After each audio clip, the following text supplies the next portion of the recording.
everybody, and welcome to another episode of GraysMatter podcast, a podcast where we talk about things and stuff. Our co-hosts are Nat.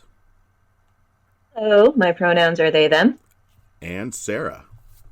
Hello, my pronouns are she, her. How are you two doing today? I'm real tired because it's Shavuot, so last night I was up real late studying Torah with people, because that's what you do on Shavuot, and it was great.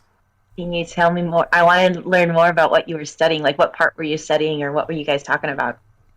Sure, so the word Torah is used very broadly in this sense, in that any sort of discussion of, like, theology or Jewish practice is considered a discussion of Torah.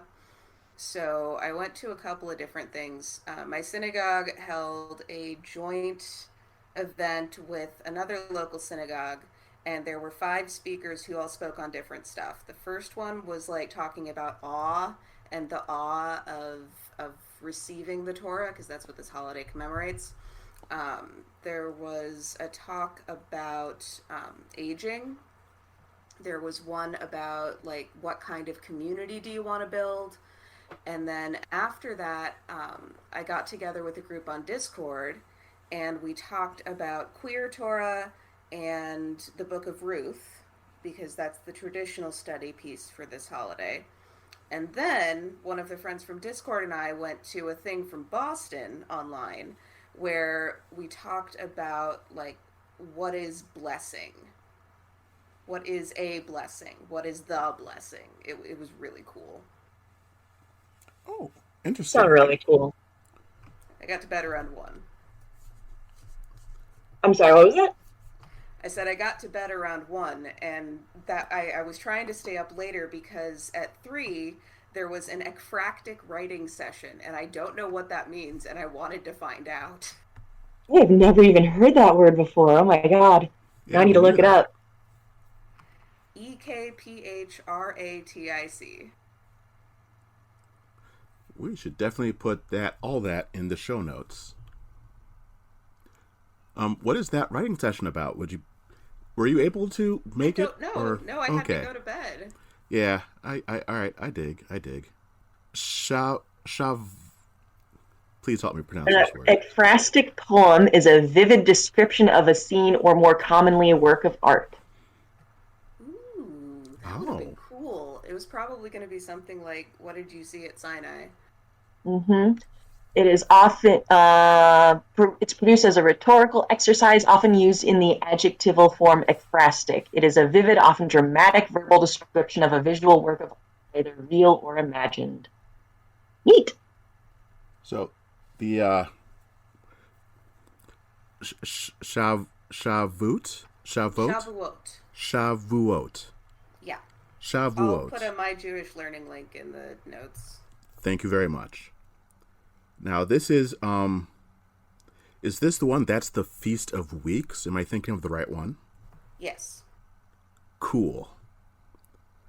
If I remember correctly, because I remember looking this up last year for a reason, and I don't remember the reason. It's probably because I told you I attended a Tikkun Leil Shavuot. It could be. It was... I remember something about it being linked to Passover, and I think it was the dating of it. Yeah, so the weeks refer to the weeks between Pesach and Shavuot, where we count the Omer, which are the 50 days between the two holidays. So as we move from liberation from Mitzrayim, from our narrow places, also translated as Egypt, to the reception of the Torah, our laws, our guiding principles, the creation of the Jewish people as a free people. Perhaps that's what led to the writing event this morning? That would be my guess, is what the topic that we would be describing was like. How did you feel at the revelation at Sinai? That is fascinating. Or at least as someone who has not had the opportunity to hear about it before, I find it fascinating. I think it's neat. I think it's neat too. Judaism, it's neat.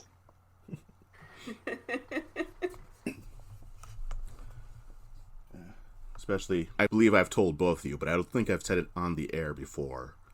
I am an atheist, and my mom tried to raise me Roman Catholic. Note that I said tried. And my specific Catholic church was one of the ones that celebrated Passover with a Seder meal. No, don't do that. Yes, exactly. And in talking to you a couple years ago, I had been invited to a Seder meal. I had talked to you about it and discovered how all sorts of inappropriate and appropriative that is, which I had never thought about before because the few people that I knew growing up who were Jewish never talked about it. Though on the other hand, I never talked about going to church with my classmates either because, one, I didn't want to go to church, and two, I really didn't want to go to church. Fair. But yeah, it's like a white school trying to do their own powwow. No, don't do that. Yeah. Just don't. I was raised Episcopalian, and I'm trying to remember what our church, which is Catholic Light for those who are unfamiliar. A lot of the same traditions and everything, but women can be priests, and they don't take gay people, so that's nice. But my vague recollection is we acknowledged Passover in the liturgical calendar, but didn't really do anything about it. We're just like, it's Passover anyway. Let's keep on going. A lot of churches will connect it to the Last Supper. Yeah, I think yes, that sounds vaguely familiar, yeah.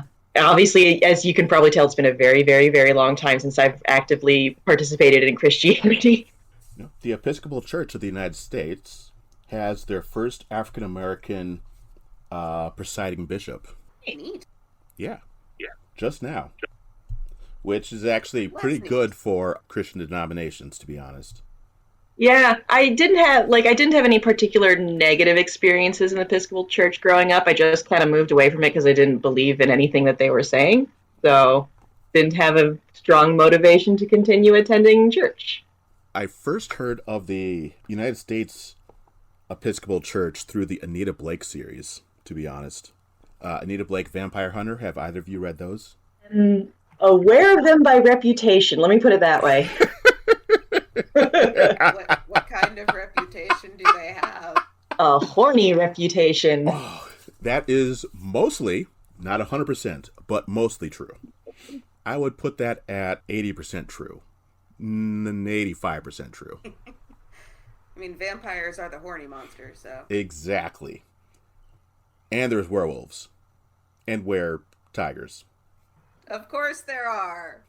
Whatever you're into, they've got it. Yep. And there's a swan as well, actually. That's interesting. Yeah. God damn it, Zeus. God damn it, Zeus. I heard about it because Anita Blake, so the Pope excommunicated all necromancers from the Catholic Church. Necromancy, unfortunately, is a latent power. You're born with it. You don't control it. You don't choose to become one. You just learn how to control it. So you either accidentally raise dead, or you learn how to control your power so you can do it on purpose and don't start raising, fluffy out from the backyard on accident when you're 8 years old. For a hot second, when you started with the Pope excommunicated all the necromancers, I thought you were talking about, real life. Nope. It happened in the books. But Anita, makes a lot more sense. Being a devout religious person, had to switch to the Episcopal Church because it was, Catholic-like, but didn't excommunicate necromancers because the necromancers didn't have a choice in being necromancers. So the necromancers are the gay analog in this series. Interesting. Kinda. It doesn't come up very often. I would say the werewolves are closer to being the gay analog because it is a disease that can be transmitted, and they are working on prophylactic. What's that word I'm looking for? the shot, we all just took one. Vaccine. They're working on a vaccine for lycanthropy. So I think that one's closer to being... The whole being aware of lycanthropy is AIDS thing. Yeah. I hate that one. Yep. Plus, later in the books, Anita has various strains of it, but doesn't shift, because she is somehow immune. He's the super special protagonist. She is the super special protagonist. I have to ask, okay, as soon as you said the Pope excommunicated the necromancers, and also necromancers can start, like, raising dead without meaning to, do they imply that Jesus was a necromancer? Please, God, tell me that they imply Jesus was a necromancer. No, they don't. Ow! Damn it. At least, missed opportunity. Let me change that. In the books that I have read, because I have not finished the series, they have not so far. Okay. Maybe Anita Blake will go back in time and meet Jesus, like Lestat did. Maybe. I quit reading at the book... Maybe it was the book Micah, maybe it was the book after Micah, which doesn't say which book number that is. I'll have to look that up. So the series, the first two books were solidly vampire hunter, investigative noir books.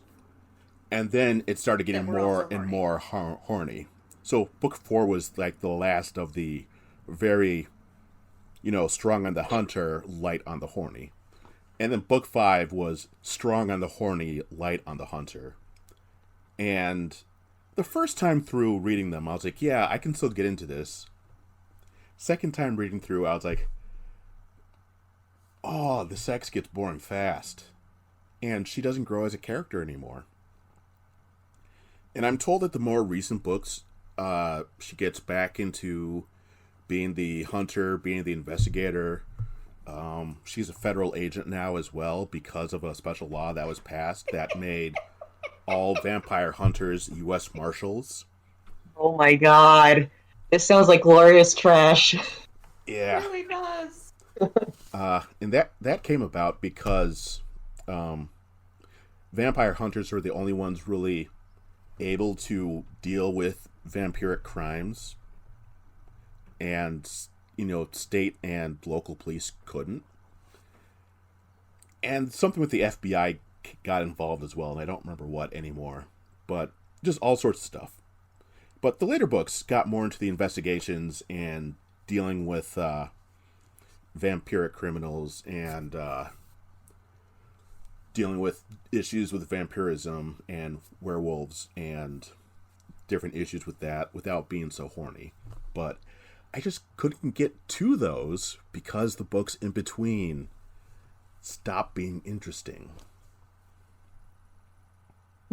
Maybe, hopefully it's the type of series where you can just, skip some book and it won't really matter. Read only the good ones, skip the bad ones. Those are the best kinds of series.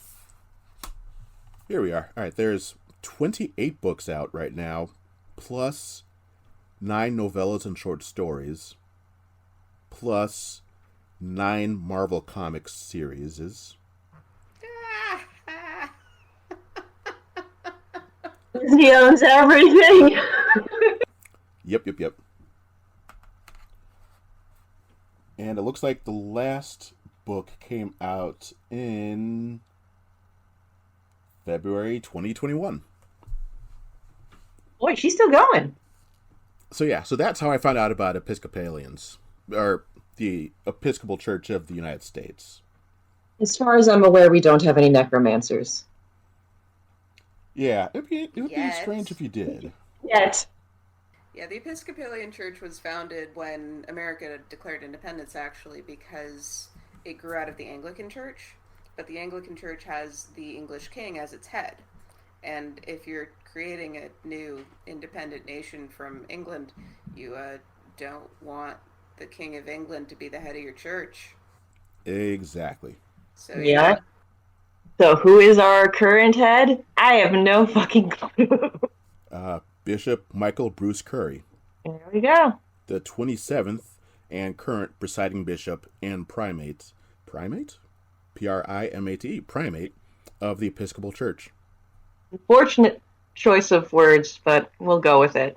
Yeah, primates probably, in the Anglican yeah. Communion are the most senior bishop or archbishop of one of the 41 churches of the Anglican Communion.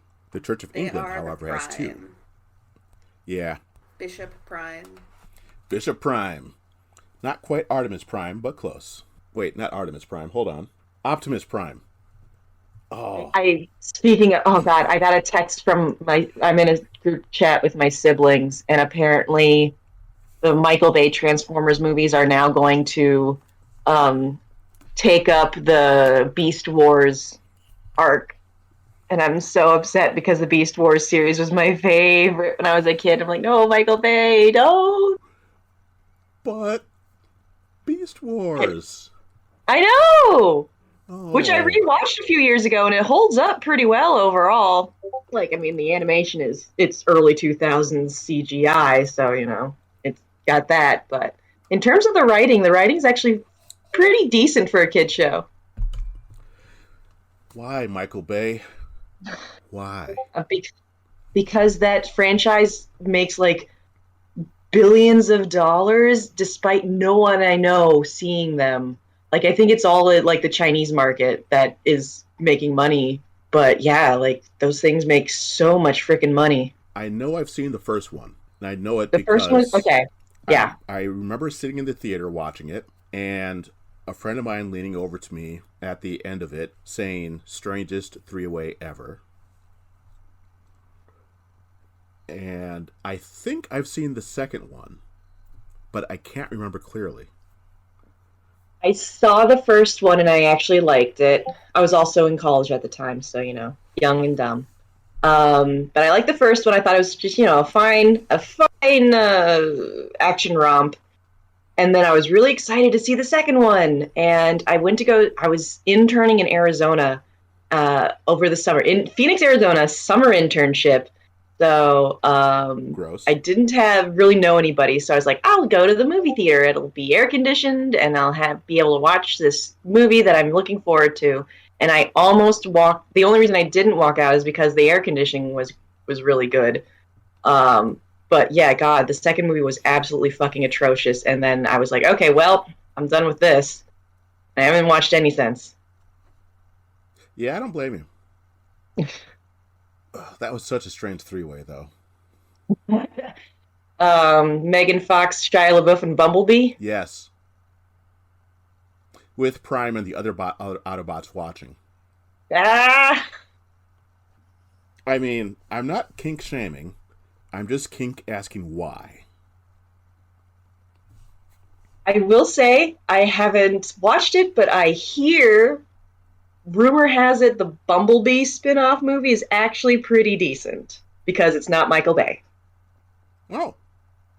Yeah. I might, hypothetically, give it a chance one day. Same. If it's on one of my streaming subscriptions, I'll give it a shot. I think it might be on HBO Max. I don't know. And yet, we still don't have season 3 of Exo Squad. I don't know if you're ever getting season 3 of Exo Squad, Justin. At this point, Exo Squad. It's a cartoon from 91, 92. Pretty much, if Gundam Wing was the Pacific Theater in World War II, Exo Squad would be the European theater. It was a great cartoon. I think it's on Peacock now. Was it anime or an American production? Or Oh, it was an American production. okay. I think it was Bic. Was that called? Hold on, let me look. Oh, yeah, I know who you're talking about. Yeah. Or Deke. Deke, yeah. Here we go. Universal Cartoon Studios for MCA TV's Universal Family Network syndicated programming block. So not Deke. That, I guess, was Inspector Gadget, perhaps. Deke did a bunch of kids shows. I remember seeing their logo after the episodes. Yeah. Oh, so many great cartoons. Oh, the 90s had such great shows like Deep Space Nine, the greatest of the Star Treks. It's leaving Netflix at the end of the month. I have to marathon the rest of it. Oh dear. Yes. I was planning to finally get around to watching that thing, and now it's leaving. God damn it. Paramount, CBS Paramount, and their cash grab. I have to see if my parents have that as part of their cable package. That's how we all do streaming, is just on my parents' cable package. Hey, you're not alone in that. That's how I have access to CBS Paramount. Got the Paramount Plus app because of it. You know, I just finished watching season 4, episode 2, which is The Visitor, which, holy shit. So many feels. God, I started, like, just tears flowing the second time Cisco came back, and I could not stop. I don't blame you. That is a very powerful episode. Okay, Nat, have you seen this episode? I don't think I have. I've seen very few DS9 episodes. Okay, so the premise is that we open on a house in Louisiana Bayou with an old black man who is revealed to be Jake Sisko. A woman has run through a rainstorm to meet him because he's her favorite author, and she asks him why he stopped writing when he was only in his 40s. And Jake says, "This is the first time I've ever told anyone this story," and proceeds to tell her a story about Ben Sisko disappearing in an accident and then reappearing at different moments in Jake's life, just completely out of the blue. And it takes the whole episode to tell, and it's just heart-wrenching. And I can't figure out how to describe it to describe the impact. Because just saying what happens doesn't get across how punched in the gut you feel every time Ben appears. It is one of the stories that really talks about I shouldn't say talks about. It's one of not just my favorite episodes, but fandom's favorite episodes. But it's a important milestone as well in American TV because of how it depicts non-white families. Because it really showcases the relationship between Ben Sisko and Jake Sisko. Because to date, you'll see more adversarial relationships, like in Love and Basketball, where the father and son figures are either not in each other's lives or are always in conflict. The quote-unquote tough love relationships, you can't use the word can't. Can't does not belong in a man's vocabulary, that sort of thing. Whereas in, Deep Space Nine, and especially in The Visitor, this has cultural resonance because you can see the love and care between Ben and Jake, and how much Jake misses him, and that he will go to such lengths because of for the love of his father, because he loves his father. And it's just something that we never got to see before on TV, on American TV at least. Well, and Ben's reaction every time he comes back and he asks Jake about his life, it's like, I want to hear about you. I want to hear about what you've done. He's just best dad. He's not like, are you going to get me out of here? He's like, have you been living? Have you been living well? Yeah. Now I'm even more upset that the show's leaving Netflix. It is one of the greatest episodes there is, just across of all of Trekdom. And DS9 remains the best series in all of Trekdom. Thus says Justin, and therefore it is fact. The novel Jake wrote, Anselm. Yeah, I think that's the title. So a couple episodes later, and by a couple episodes later, I mean episode 21, the episode The Muse, we get to revisit that book. He starts writing it in that episode. Oh, interesting. Yeah, so we get callbacks to previous episodes. It all ties together, but this episode was just so beautiful. And you remember when a TV show would tell a whole damn complete story in just one episode? I miss those days. yeah, an episode full of feels. Yeah, Like, you can tell a complete, compelling, emotionally impactful story in 25 minutes. It can be done. Yeah, but today it's more about the spectacle. You gotta excite people and blow things up. I mean, I think that's all. Like, that's been what people have tried to do for a long time. Like, people have always liked spectacle, but now that we have streaming formats, they don't need to worry about telling a whole story in a single episode because the next episode's going to play automatically as soon as the first one ends, or as soon as the current one ends. That's actually a consideration that writers and producers have now. The idea that you have to write for both serialization and streaming, and like trying not to do one or the other is hard. Yeah, that's true.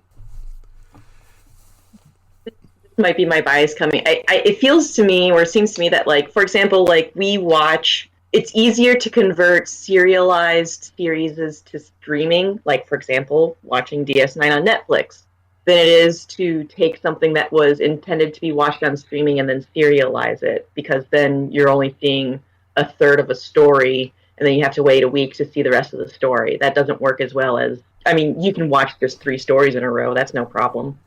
I recently watched a Sarah Zed video about this. About how I did as well, so that's why it was top of my mind. Yeah.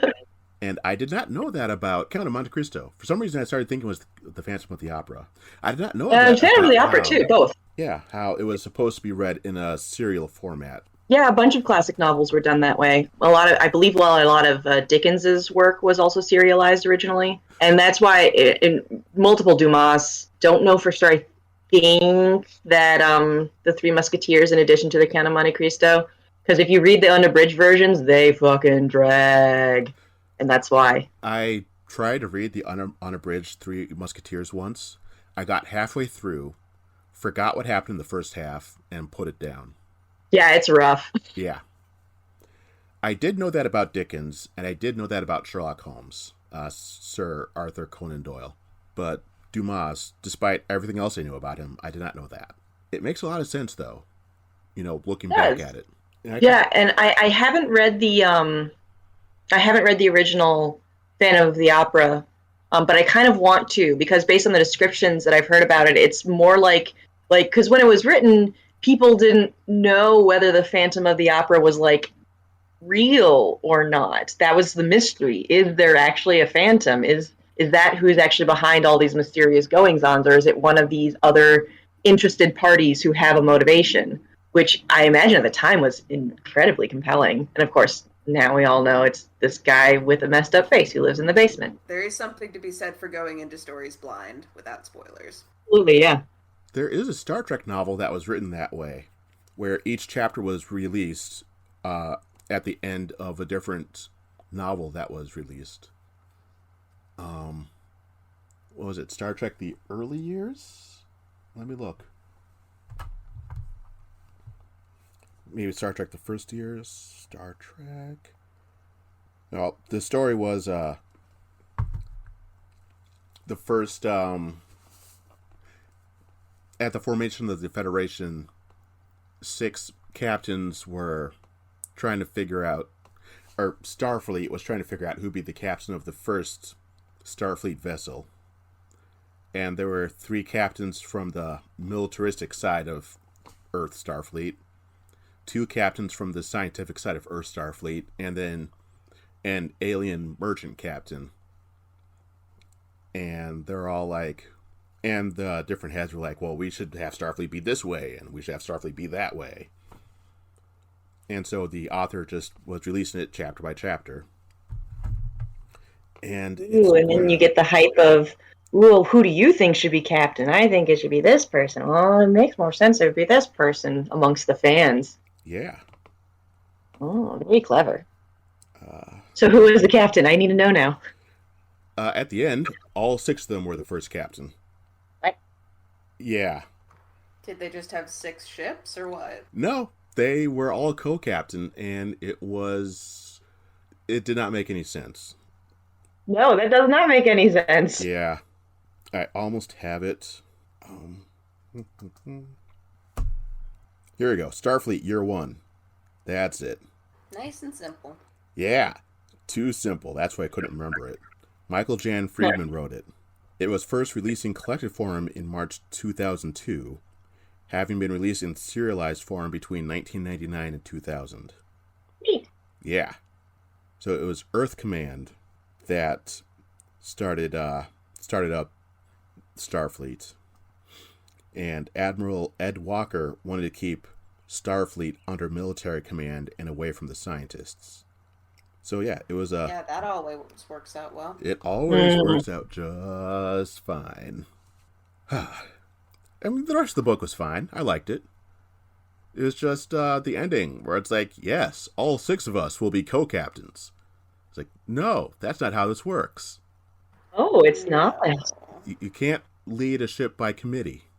Especially an even-numbered committee. Yeah. That's like the worst of the worst. Yeah. Well, it also all came out before Enterprise was conceived. So, they're all on a Daedalus class starship. And it was cool. Oh, when they announced Enterprise, I wanted it to be a Daedalus class ship. Because I wanted to see the Daedalus class on screen finally. And we still don't have it. I mean, we do in fan works, but, CBS Paramount hasn't given us a Daedalus class ship on screen outside of models on desks. That makes me sad. What makes the Daedalus class ship unique? So Daedalus class is based on the original, the very first designs for the Enterprise from the original series. It is a saucer section. You know what? No, actually, we did see a Daedalus class in Lower Decks, but that's the cartoon one. Anyway, yes, but by all accounts, Lower Decks is one of the best Star Trek series ever made. That is true.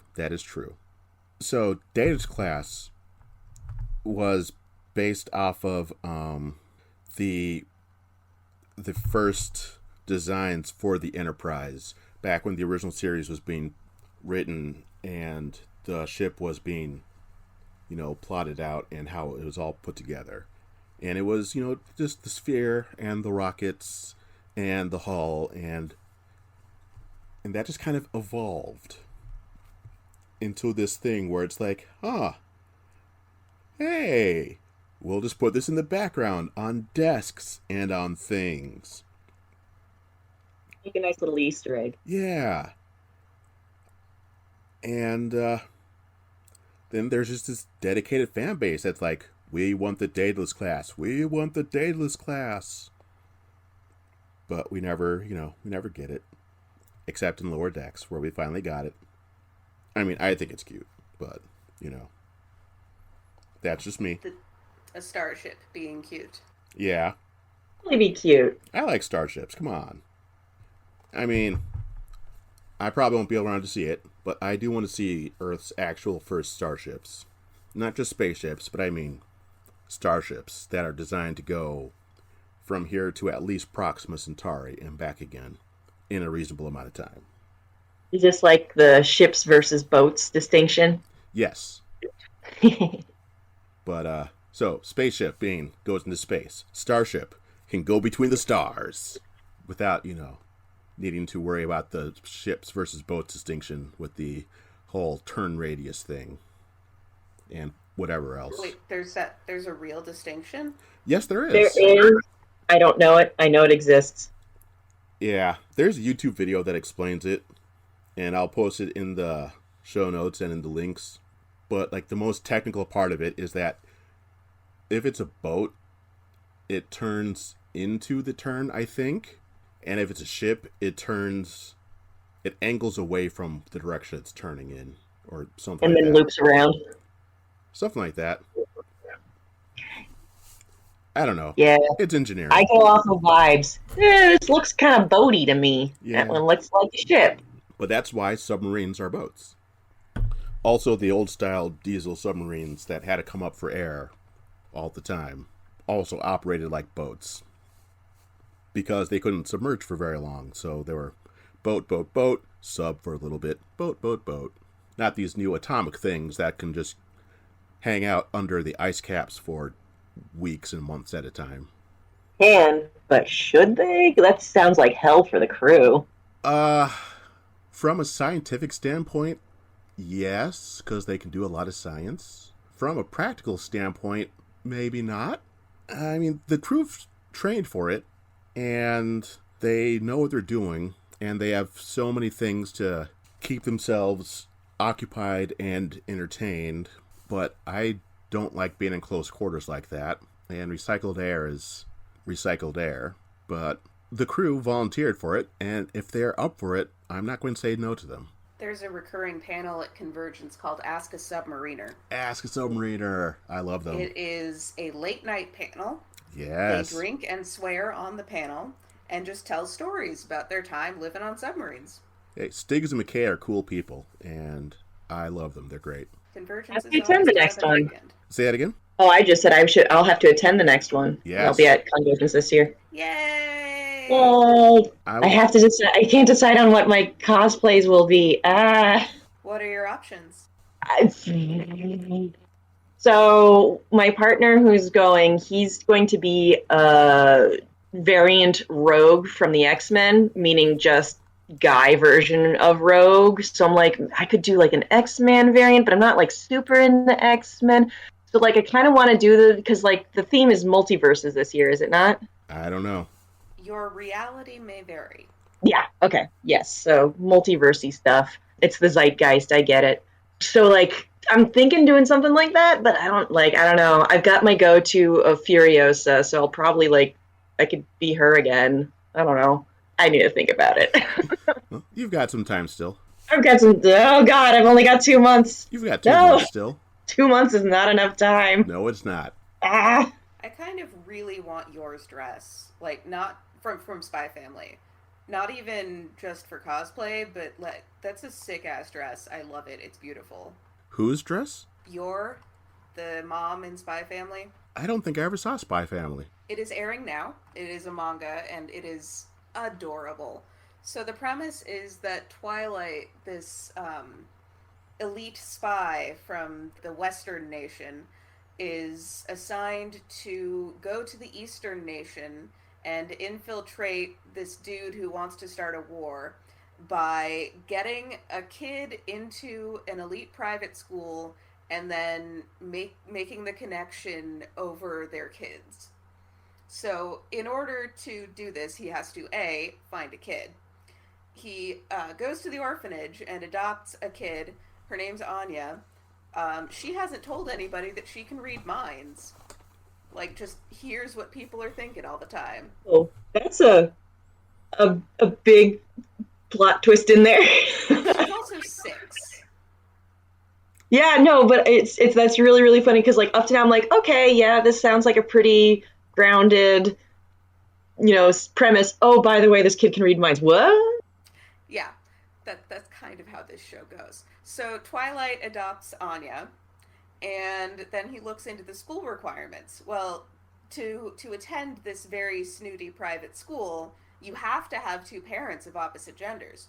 So he has to find someone who's willing to marry him for this pretend family he's building. He runs into a woman at a clothier where he's trying to get clothes for Anya, who she has been looking for just a random husband to marry because it's very suspicious in this police state to be a single woman at her age. Also, she hasn't told anybody that she's an assassin. So Twilight and Yor get married and they have Anya, and it's just adorable. Like the scene where Twilight and Yor meet and start talking to each other, Anya is listening to them both think, oh, that person looks interesting. And then Yor's thinking, oh, but he's got a kid. That means he's married. So Anya goes over and just kind of rocks from side to side and says, oh, I'm so sad because I don't have a mommy.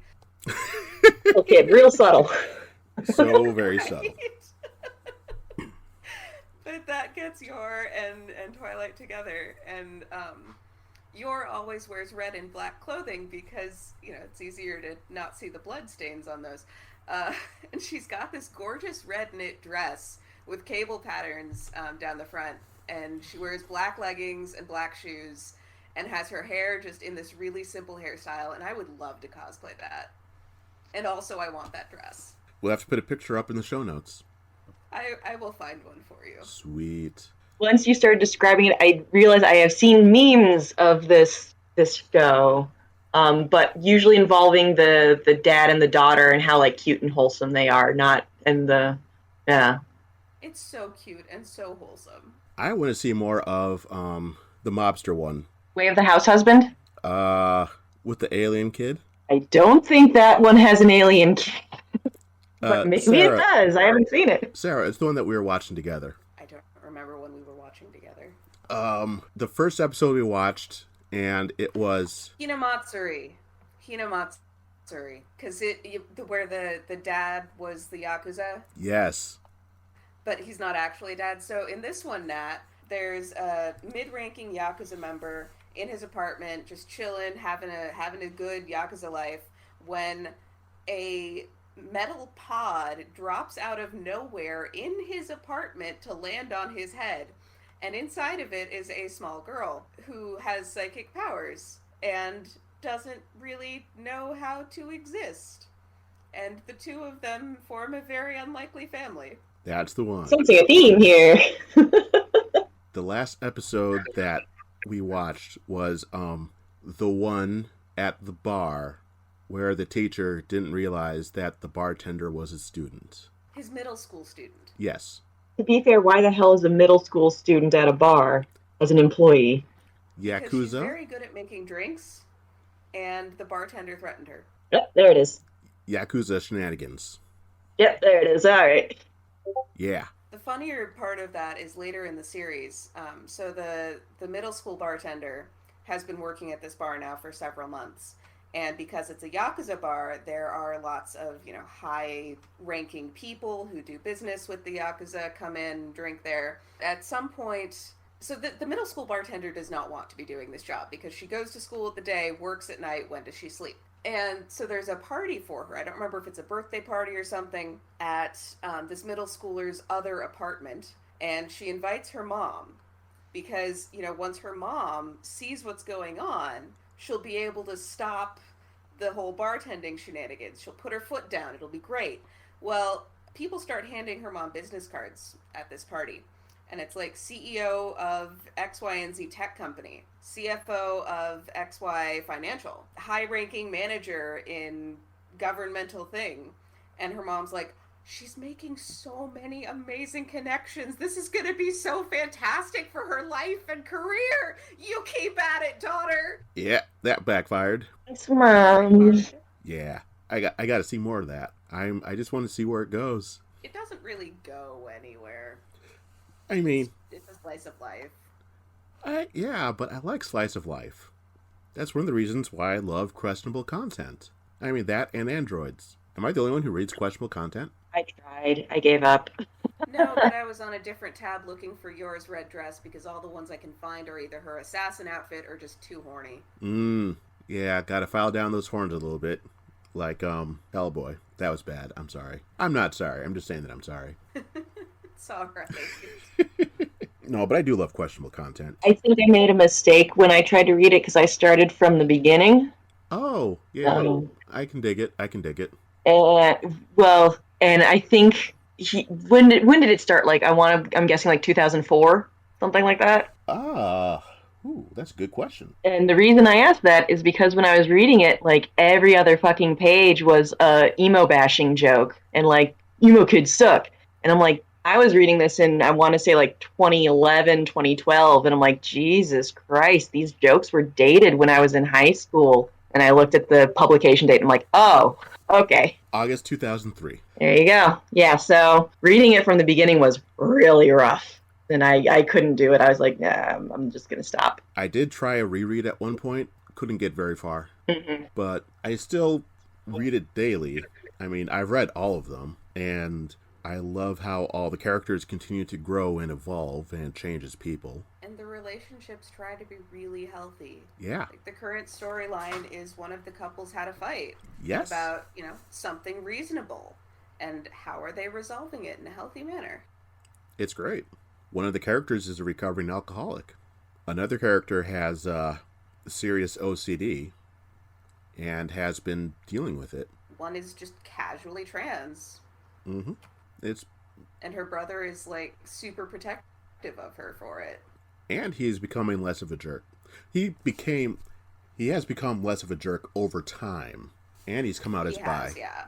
That's because he and Elliot are just the cutest. They are the cutest. No, canonically, according to Jeph, everyone on the comic is bi. Some of them just don't know it yet. Yeah, that checks out. Oh wait, I knew you read questionable content. You sent me so many QC memes throughout the years. Look at my avatar, Justin. Yeah. Come on, brain. Get yourself together. My avatar is Martin in the little hat. Such a cute hat. One of the AIs, the androids, has an AI version of, oh, come on, brain, Dysmorphia. Yes. Since she got her new body, she doesn't feel like her body is right. And maybe if she just, scrubs all the skin off the face, maybe the right body will be underneath. I feel like it'd be easier to rectify as an android than as a human. Yes, and financial considerations are still Yeah, a thing. They don't make that model anymore, I think they said. Plus the level of integration she had with the body that she had, they implied that even if it was an identical body, it would still be a different body. So what was your thing about capitalism, Nat? I was about to say, even androids have to deal with capitalism. Oh yeah, no. There's a character who's actually ex-con, robot ex-con. She was in robot jail, and the body they gave her when she got out of robot jail was an absolute clunker. Like, pieces would fall off with no provocation, and they'd just have to, like, put them back on and do random fixes. And what ended up happening was her friends just did a fundraiser for her so they could get a new body, because none of the systems that are in place would support her as an ex-con. And the only place she could get hired at was a gas station. Well, a convenience store, really. And it was a terrible job. Like, even the weed store wouldn't hire her. Yeah, that was one of the comics, was on all of the job applications. And this should not have happened in Massachusetts, because it is illegal in Massachusetts to ask if you have been convicted of any sort of crime on a job app. Really? Even at the schools? I believe so. Did not know that. I'm guessing that with schools, they are allowed to perform background checks, though.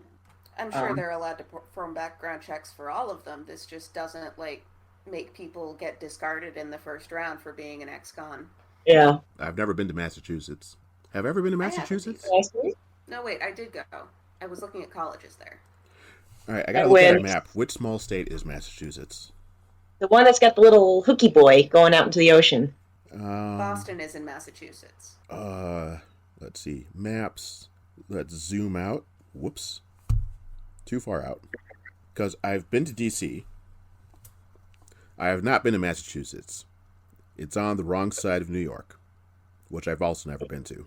It's nice. I went to Boston, the Boston area, last fall for a friend's wedding, and it was my first time there, and it was really cool. If you like really old graveyards and really old buildings, you'll love Boston. I do like old graveyards and old buildings. Then you'll love Boston. I thought it was great, too. Well, I hope to go one day. Yeah. When I was out, the times I've been to the East Coast, I was D.C., parts of Virginia, and I think we jumped into Pennsylvania. Maybe. Last time I was on the East Coast was for my cousin's wedding. His family had a house in Rhode Island that they were getting married at. Like, this was his childhood home or something, and they had cleaned it all out to sell it. And before they sold it, we all went there to see my cousin and him get married. So one of the things, we had like some dinner in Providence or whatever. I don't know, Rhode Island is a very small state, but it's still big enough that it takes a couple hours to drive across. And my mom, after whatever it was at the beach, whatever dinner we were doing at the beach, she still hadn't gotten her Starbucks streak for the day, so she needed to go to Starbucks. And we all piled in the car, my dad, my mom, my cousin Jay, and my brother and my partner. We're all in the car. We're trying to get to a Starbucks. We put it into Google Maps. The Starbucks that it took us to was closed. So then we had to go find another Starbucks that was all the way in Providence. And then it took us an hour to drive back to the house from there. And we will never let my mother live this down. Oh, wow. God. And the thing, Because I don't know if she it's, had to have it. I don't know what the roads are like if they're like this in Rhode Island, but I remember in Massachusetts, there are no straight roads. You can't just, they have actual topography over there on the East Coast, and it fucking sucks. No grids anywhere. When I I said don't remember. Pennsylvania, It I was, meant yeah. Maryland. Those are two very different states. They They are. are, in fact, very different states. It's just Maryland is so small that I forgot it was there. I can understand mixing up Massachusetts and Maryland, but I mean, it is very, very small. It's got Washington, D.C. right next to it. So It it has to does. be next to Virginia. Yes. And I remembered Virginia, but the U.S. Capitol, when it's not in D.C., is in Pennsylvania or New York. But it's never in Massachusetts. But yeah, Nat and I have to prepare to go play games. Yeah. Well, then let us say good night, everybody. Bye-bye. hi.